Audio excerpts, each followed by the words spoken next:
எல்லா உயிரும் இறைவனுக்கு சொந்தம். எடுங்க எசேக்கியேல் 18:4. நேத்து டக்கு டக்குன்னு வாசிச்ச மாதிரி இருந்துச்சு. உயிர் அனைத்தும் எனக்கே சொந்தம், பெற்றோரின் உயிர் என்னுடையது, பிள்ளைகளின் உயிரும் என்னுடையது, பாவம் செய்யும் உயிரை சாகும். பாயிண்ட் இங்க என்ன? அந்த உயிர் அனைத்தும் யாருக்கு சொந்தம்?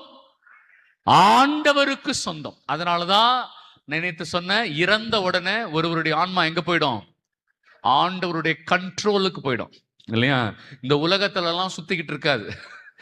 யாராவது தப்பா போதிச்சாங்கன்னா அப்படி எடுத்துக்காதீங்க, இல்லையா? இந்த உலகத்துல சுத்திக்கிட்டு இருக்காது, கடவுள்கிட்ட போயிடும். கடவுள் அதை உத்தரிக்கிற ஸ்தலத்துல, பாதாளத்துல தள்ளிடுவாரு.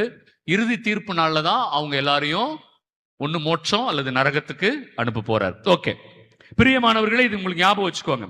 அதே மாதிரி இறந்த உடனே ஆன்மா ஆண்டவர்கிட்ட போயிடுன்றதுக்கு இன்னொரு வசனம் சொல்றேன். சபை உரையாளர்